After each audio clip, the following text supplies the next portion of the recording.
काय भाग्यवान आपण. पाणी प्यायच्या बाबतीत काही टेन्शन आहे तुम्हाला. फ्रीजचं प्यायचं असलं फ्रीजचं पिता, साधं प्यायचं साधं पिता, गरम करून प्यायचं असलं गरम करून पिता, काही अडचण महाराज. अरे पाणी प्यायच्या बाबतीत तुम्हा आम्हाला काही अडचण नाही, पण पशुले हरणी एक घोड घेते आणि 4 वेळा मांग पायते पुढे पायते, कोणी येईल का भयभीत होते. देवाचे आभार मानत जा. देवा सुखानं पाणी पिता येते, आपल्याला सुखानं जेवता येते. पशु जर झालो असतो ना तुम्ही आम्ही हरणीच्या हरणाच्या जन्मात गेलो असतो तर पाणी प्यायच्या बाबतीत 10 वेळा पाहा लागलं असतं इकडे तिकडे. हा बर झाले हरण नाही झाले तुम्ही.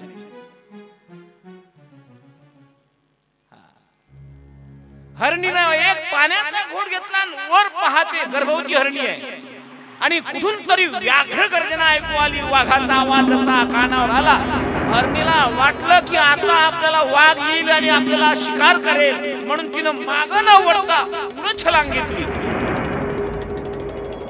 गंडकी नदीचे पाणी वाहते आहे आणि जशी छलांग घेतली तसंच तिची छलांग नदीच्या पलीकडल्या काठावर ती कोसळली खाली आणि ती गर्भवती असल्यामुळं तिचा गर्भ पाण्यात सांडला. ते छोटस पाळस पाण्यावर तरंगायला लागलं आणि काठावर ही मूर्छितून खाली पडली आणि काही क्षणात जीव गेला हरणीचा. हे दृश्य भरताना पाहिलं. पाण्यात गेले, पाळसाला उचललं, धुतलं, पुसलं आणि त्याच्या मायेजवळ नेलं. ते तिची माय मरून पडली आहे खाली. अरे या पाळसाला कोण आता, कोण याला लहानच मोठं करणार. पाळस घेतलं, आपल्या गवताच्या झोपडीतनी पर्णकुटीत चालला गेला. त्याला गोंजारायचा, त्याला चारा खाऊ घालायचा, त्याचं लालन पालन करायचा, त्याच्यावर निगा राखण्यात, त्याची काळजी घेण्यात मी आता काही वेळ चालला. आणि एक काळ असा आला, हे पाळस लहानाचं मोठं झालं, 4-6 महिन्याचं झालं आणि चरण्यासाठी पहिले सुरुवातीला जवळ जवळ चरायचं आणि रात्र झाली की भरताच्या जवळ येऊन बसायचं. आता 6 महिन्याचं पाळस मोठं झालं, चरता चरता लांबवर गेलं, एवढं लांबवर गेलं आणि त्याच भागातनी लांबवर गेल्यावर एक पाळसाचं नवे नवे हरणाचं कळप दिसलं. त्या कळमातनी कळपात सामील झालं चाललं गेलं. मात्र या पाळसाची निगा राखणारा, 6 महिन्यापासून त्याची काळजी घेणारा भरत राजा आज मात्र ते पाळस गेलं कुठं असावं. कोण शिकार तर केली नसेल, कोण व्याघ्रानं तर खाल्लं नसेल, म्हणून चिंता करता करता वृद्धत्व आलाय आणि त्यातच जीव गेला. कोणाचा? भरताचा. स्मरण करता करता पाळसाचं, हरण्याच्या पाळसाचं स्मरण करत असताना प्राण निघून गेला. तर भरत राजाला दुसरा देह जर भरत राजा हरणी गर्भा गेला. कारण मृत्यूच्या समयी हरणाचं स्मरण केलं म्हणून हरणाचा देह भेटला पुढचा. महाराज असे होते काय? हो असे होते. मी नाही सांगत, भगवान श्रीकृष्ण गीतेमध्ये लिहितात, यम यम वापी स्मरण भावम त्यजन्ते कलेवर. तुम्ही मृत्यूच्या समयाला ज्याचं स्मरण करसाल त्या तोच देह तुम्हाला प्राप्त होणार आहे. लक्षात ठेवू जा. मरताना डोळ्यासमोर कुत्रा आलं का पुढचा जन्म तुमचा कुत्र्याचा. आलं का लक्षात? महाराज हे पुनर्जन्म आहे का? पुन्हा जन्म घ्यायला लागते का? हो याच लागते, पण माणूस म्हणून नाही. ज्याचं स्मरण मरताना केलं ते. आमचा विश्वास नाही बा याच्यावर असे म्हणतात काही लोक. मी सांगतो, इथं बसल्या तुम्ही सर्वजण, मला सांगा चिमणी कशी करते? चिव चिव. कावळा काव काव. कुत्र कुत्र भू भू. मांजर म्याव म्याव. हे सर्व अनुभव तुमच्या गाठीशी आहे म्हणून तुम्हाला तसं म्हणता येत. तसा आवाज काढता येईल तुम्हाला? इथं बसणाऱ्याले बहुतेकांना चिमणीचा आवाज काढता येते, पण चिमणीले तुमच्या सारखं बोलता येत ती अजून इकडे यायची. आपण ते सर्व भोगून आलो. एवढंच काय, पुनरपि जननम पुनरपि मरणम पुनरपि जननी जठरे शयनम ये संसारे खलदस्तारे कृपया पारे पाहि मुरारे भज गोविंदम भज गोविंदम भज गोविंदम भज गोविंदम. मूड म्हणते आद्य गुरु शंकराचार्य काशीतले आंघोळीला गेले, आंघोळ झाली, आकाशीच्या गंगेच्या बाहेर निघाले आणि एक 75 वर्षाचं म्हातारं 75 वर्षाचं म्हातारं पाणिनीच्या व्याकरणाचा अभ्यास करून राहिलं होतं. त्याला काही दातही नव्हते, मुखात खलबत्ता झाला होता दाताचा. आणि तो डुंकृत नावाचा एक संस्कृत शब्द त्याला काही म्हणता येत नाही, पण ते संस्कृत असं आहे, ते घोका लागला. मग तो घोकायला लागला, आता दातच नाही मुखात,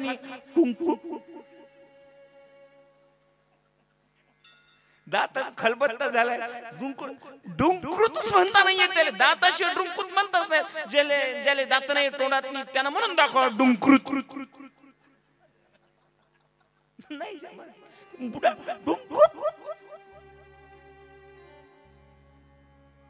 चालू होतं. 75 वर्षाचं म्हातारं पाणिनीच्या व्याकरणाचा अभ्यास करून राहिलो होतो. आद्य गुरु शंकराचार्य इथून आले आणि त्या म्हाताऱ्याकडे पाहिलं, पाच दिल्या कानाखाली ठेवून. म्हाताऱ्याच्या त्याला चरपट पंजरी म्हणते. मूर्खा, म्हातारा झाला आता अभ्यासाला लागला काय? बालस्तावत क्रीडा सक्ता तरुणास्तावत तरुणी रक्ता वृद्धास्तावत चिंता मग्न परब्रह्माणी कोपी न लग्न. का खाण्यापिण्यात आणि जेवण्यात झोपण्यात आयुष्य घालचाल? खाना पिना मजा करणं तो पशु भी जानते.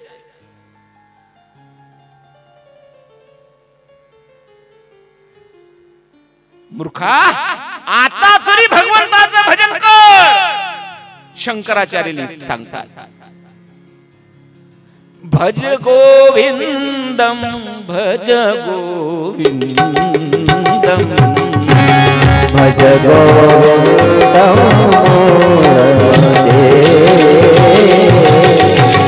भज गोविंदम भज गोविंदम भज गोविंदम.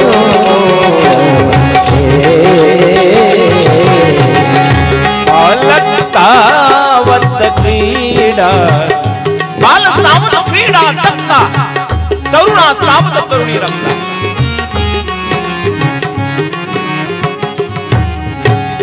साल वयस चाललं ना आपलं. एक संत सुंदर लिहितात, शेवटी अधोगती पावला. अरे नर जन्म विषय दवडीला, नर जन्म विषयी दवडीला, शेवटी अधोगती पावला. खेळात 10 गमविले, 10 वर्ष गेले कायच्यात? खेळात. तुम्ही इथं बसणारे माझ्या सहित 10 वर्षाचे होते तर आपल्याला काय समजतो खेळाच्या पलीकडे?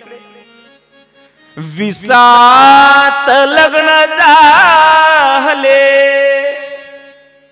20 वर्षाच्या झाल्या, झालं लग्न शुभमंगल. 30त वेल वाढला, शेवटी अधोगती पावला. झाले 30 वर्ष झाले ना, लेकर पाकर झाले बापा, यल मांडवावर गेला. 40 गेले असे तसे, विषयाचे लागले पिसे. हे खाऊ दे, ते खाऊ दे, इथं जाऊ दे, तिथं जाऊ दे. 40 वर्ष. आणि 50शीत उतरली कळा, 50शीत उतरली कळा, शेवटी अधोगती पावला. 50 वर्ष झाली ना, 50 वर्षात मग आता हळूहळू बॅटरी उतरली नाही का? 22 वर्षाचं वय होतं तेव्हा, 16 वर्षाचं वय होतं तेव्हा दिवसातून 4 वेळा आरसा पाय तुम्ही माझ्या साईड 4 वेळा कंगवा फिरवे. आणि 50 वर्षात झाल्यावर 3 दिवस फणी नाही डोक्याले. खरं नाही कमाय. कारण 50शीत उतरली कळा झाला. आता काही नाही. 60त बुद्धी खुंटली. 60 वर्ष झाली काही आठवण नाही राहत. हो दुकानात जाते 5 रुपयाची सुपारी आणायची असते, 20 रुपयाची साखर आणायची असते. 20 रुपयाची सुपारी 5 रुपयाची साखर आणते. उलट होते, भुलून जाते. 60त बुद्धी खुंटली, 70त दृष्टी हरपली, 80त खाटी स्थिरावला, शेवटी अधोगती पावला. गेला 70त मने मुठा झाला. 80-90 मध्ये 100त बुडा हरपला गेला. शेवटी अधोगती पावला. बुडाच का म्हटलं? बुडाच का म्हटलं? कारण बुडतो तो बुडा. बुडा का म्हणते? कारण या भवसागरात जो बुडून जातो, भवसागर ब्रह्मचारी बाबाला बुडा म्हटलं कोण नाही म्हटलं, ते बुडले नाही. अच्युत बाबाला बुडा म्हटलं कोण, ते बुडले नाही, ते तरुण गेले भवसागरातून. जे बुडतात संसारात या सागरात, संसार रूपी भवसागरात, त्याला बुडा म्हणतात.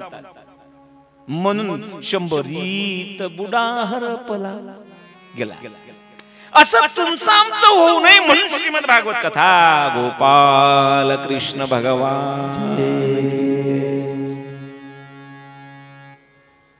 याच जडभरत राजानं पुढे हरणीचा देह धारण झाल्यानंतर पुढचा देह, तिसरा देह त्याला जडभरताचा मिळाला. आणि जडभरताने रहुगण राजाला उपदेश केला. अशी ही जडभरत राजाची कथा. आणि या कथेचा सार एवढाच आहे, अंतकाळी ज्याच्या अंतकालेचे मामेव स्मरण मुक्ता कलेवरम. अंतकाळी ज्याचं तुम्ही स्मरण कराल तो देह तुम्हाला प्राप्त होतो. म्हणून त्याची तयारी तुम्हाला, अंतकाळाची तयारी आतापासून करायची आहे. म्हणून अखंड नामस्मरण करत चला. अशी ही गोड कथा या ठिकाणी शुक महाराज राजा परीक्षिताला सांगते आहे. आणि या षष्टम स्कंदामध्ये पुन्हा एक कथा पापी अजामिळाची कथा येते. अजामिळानं आपल्या मुलाचं नाव ठेवलं होतं नारायण. आणि नारायण नारायण म्हणता म्हणता अजामिळ पापी होता, दुराचारी होता, तरी सुद्धा तो उद्धरून गेला. कारण मृत्यूच्या समयाला त्यानं पोराचं नाव घेतलं, नारायणा जवळे रे, नारायणा जवळे रे, देव जवळ आला. डोंगरे महाराज सांगतात, तुम्ही चुकून जरी देवाचं नाव घेतलं, चुकून, जसा विस्तवाचा कोळसा आहे, खाऊ खाऊ विस्तू आहे खाली, तुम्ही चालले आणि चालता चालता चुकून जर तुमचा विस्तवावर जर पाय पडला, तुम्हाला थंड थंड लागेल काय? नाही, चटकाच लागेल ना. तसं तुम्ही चुकून जरी देवाचं नाव मुखात आलं ना, तरी त्याचा लाभच होईल तुम्हाला. आणि आमच्या शास्त्रानं किमान 5 वेळा भगवंताचं नामस्मरण करावं. किती? 5 वेळा. कधी? टाइम लिहून ठेव जा. निद्रेच्या आधी अंती, दिवस रात्रीच्या संधी प्रती, आणि भोजन समयी जे संकल्प होती ते बनती दृढ संस्कार. निद्रेच्या आधी आणि अंती, झोपाच्या आधी, जेव्हा तुम्ही झोपण्यासाठी तयार होता, बेडवर जाता, बस नींद हो सुख की हमें आरोग्य जीवन प्राप्त हो. देवाचं नामस्मरण करा. देवा आजचा दिवस बाबा कसा गोड गेला, हा, आणि तुझ्यामुळे त्याचा आभार माना, त्याचे स्मरण करा, नामस्मरण करा. झोपी जा. झोपीतून उठल्याबरोबर बरेच लोक झोपी जातात आणि उठतच नाही. आम्हाला उठवलं भगवंतानं, म्हणून उठल्याबरोबर त्याचं स्मरण करा. पुन्हा उठा, गड्या अरुणोदय झाला, श्री सद्गुरूच्या ज्ञानाचा सोडा काम विकार बिछाना नाश करा ज्ञानाचा. किती वेळा झाल्या? 2. झोपताना आणि झोपेतून उठल्याबरोबर. दिवस रात्रीच्या संधी प्रती, दिवस आणि रात्रीचा जो संधी काळ आहे, सकाळचा संधी काळ म्हणजे ब्रह्ममुहूर्त असते ना, रात्र संपून जाते आणि दिवसाची सुरुवात होते. सूर्य उगवतो त्याच्या आधी, सूर्य उगवण्याच्या आधी हा जो प्रहर आहे याला संधी काल म्हणतात. या संधी कालात आओ सभी मिल जाए कि प्रभु ध्यान धरेंगे. उठा जागे हारे वाता, स्मरण करा पंढरीनाथा, भावे चरणी ठेवा माथा, चुकतील व्यथा जन्माच्या. दिवस निघतो ना, झोपेतून तर लवकर उठलं पाहिजे. नंतर तास 2 तास निघून जातात, मग संधी काळ आहे दिवसाचा आणि रात्रीचा. सकाळचा वेळ आणि हा सूर्यास्ताचा वेळ. अस्तास सूर्य गेला चल प्रार्थनेचा हा वेळ. असे 4 वेळ झाले आणि 5वी वेळ आहे भोजन समयी जे संकल्प होती ते बनती दृढ संस्कार. जेवताना वदनी कवळ घेता नाम घ्या श्री हरीचे, सहज हवन होते नाम घेता फुकाचे. हे 5 वेळा भगवंताचं नामस्मरण करा आणि हे नामस्मरण तुम्ही निरंतर चालू ठेवलं तर मृत्यूच्या समयाला तुम्हाला असं म्हणायला लागणार नाही आजी राम राम म्हण. अपसुक भगवंताचं नाव मुखात येईल. अशी तयारी. ही कथा भगवंताचं नामचिंतनाच्या नाम महात्म्याची ही कथा या ठिकाणी गायल्या. कोडी महाहत्यारी नामे तारीला निर्धारी अशी गोड कथा या ठिकाणी षष्ठम स्कंदामध्ये अजामिळाची कथा समाप्त होते आहे. आणि याचबरोबर 6वा स्कंद समाप्त. हरये नमः हरये नमः हरये नमः. सप्तम स्कंदामध्ये आपण धावत्या वेगात आपल्याला 6 वाजता थांबा घ्यायचा आहे. आता काही मी समजून सांगत जाईल, काही तुम्ही समजून घेत जा. आणि तुम्ही आता एवढ्या वर्षापासून कथा चालू आहे तर तुमच्या कथा पाठ झाल्या नाही का? या सप्तम स्कंदामध्ये जय विजयाची कथा, हिरण्यकश्यपूची कथा अर्थात भक्त प्रल्हादाची कथा येते. ही कथा तुम्ही ऐकली आहे, पाठ झाली तुमच्या. हिरण्यकश्यपू नावाचा राक्षस, हिरण्याक्ष नावाचा त्याचा भाऊ होता. त्याला वराह अवतार घेतला भगवंतानी. तेव्हा वराह अवतारामध्ये हिरण्याक्षाचा वध केला. हिरण्यकश्यपू क्रोधाने पेटून उठला की माझ्या भावाला ज्यानं कोण मारला त्याचा मी वध केल्याशिवाय राहणार नाही. सूड भावनेनं पेटला, घरातून फरच्या हातात घेतला, निघाला. त्याच्या आईनं अडवलं दितीनं. अरे तू ज्याचा वध करण्यासाठी निघालाय तो साक्षात श्रीहरी विष्णू. इतका सोपा आहे काय? त्याला संपवण्यासाठी फार मोठी शक्ती सामर्थ्य पाहिजे आपल्यामध्ये. आई मग काय करावं लागल? ब्रह्मदेवाची तपश्चर्या कर. तुला अमरत्वाचा वर जेव्हा तू प्राप्त करशील तेव्हा तू भगवान विष्णूशी 2-2 हात करशील. तिथूनच आपली तयारी चालू केली. अरण्यात गेला. ओम ब्रह्मदेव प्रसन्न हो प्रसी प्रसी ब्रह्मदेव. ब्रह्मदेवापासून अमरपदच प्राप्त करून येतो. गेला, सर्व देवगण घाबरले. देवतांना वाटायला लागलं का हा हिरण्यकश्यपूने जर ब्रह्मदेवाला अमरपदाचा वर जर प्राप्त करून घेतला तर स्वर्गाचं राज्य राक्षसाकडे चाललं जाईल.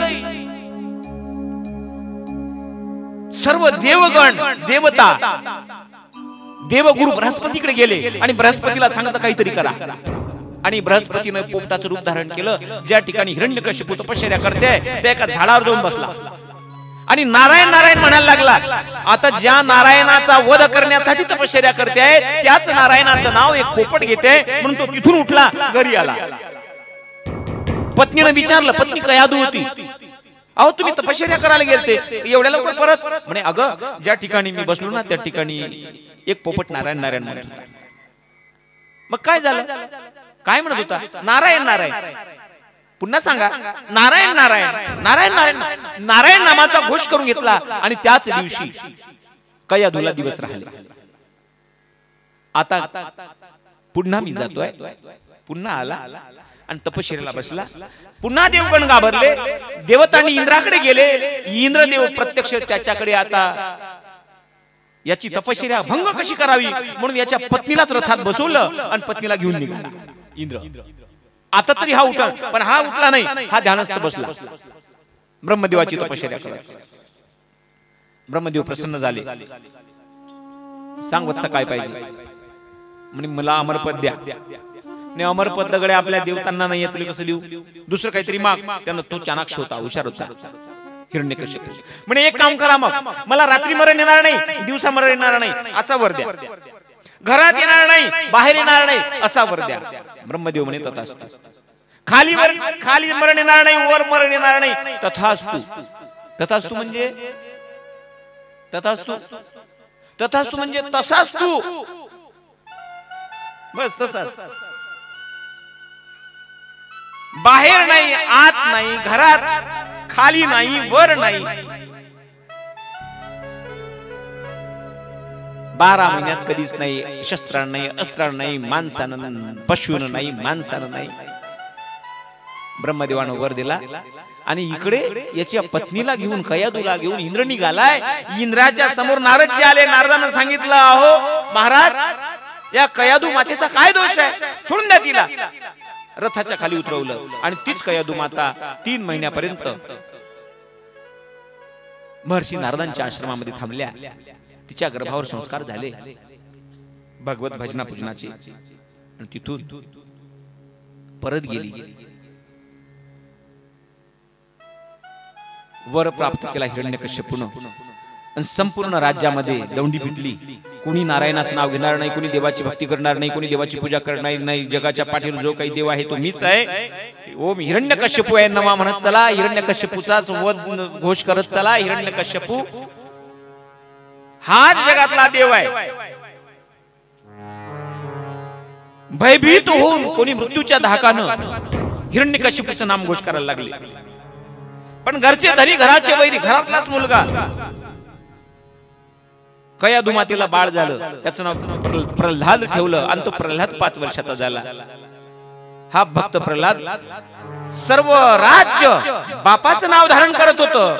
पण भक्त प्रल्हाद मात्र हिरण्यकश्यपूच्या ऐवजी भगवान श्री हरी विष्णूंची नामघोष करत होता.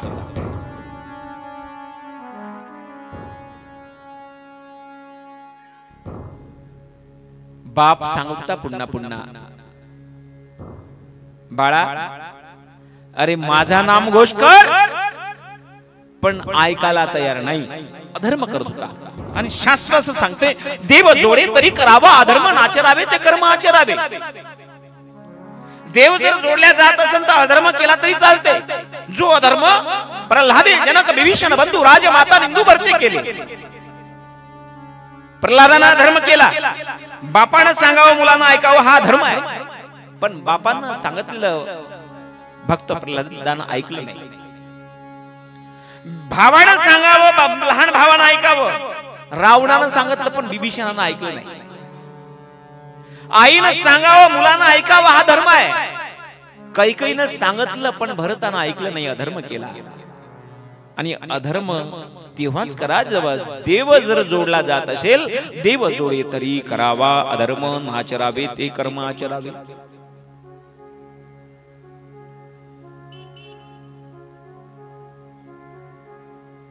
हिरण्यकश्यपू म्हणायला लागला, सांग तुझा देव कुठे आहे? तो म्हणायला लागला, माझा देव जडी तडी काष्टी पाषाणी भरला, घनदाट हरिदिशे भूजल तेज समीर काष्टादिकी भरला, स्थिरचर व्यापडी तो परमात्मा दशांगुली उरला.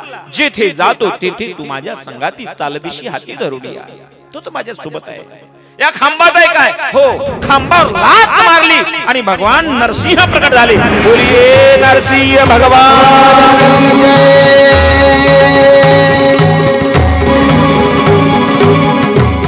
नरसिंह भगवंतांनी हिरण्यकश्यपूला मांडीवर घेतलं. सांग खाली आहे का वर आहे? खाली नाही, वर नाही, मधात आहे. माणूस आहे का पशु आहे? पशु नाही, माणूस नाही, अर्ध नर आहे, अर्धा पशु आहे. शस्त्र आहे की अस्त्र आहे? अस्त्र नाही, शस्त्र नाही, वाघ काय?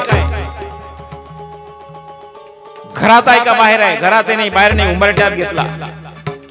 सांग कोणता महिना चाललाय? 12 महिन्यापैकी कोणताच महिना नाही, 13वा महिना आहे. त्याला पुरुषोत्तम मास म्हटलं जाते.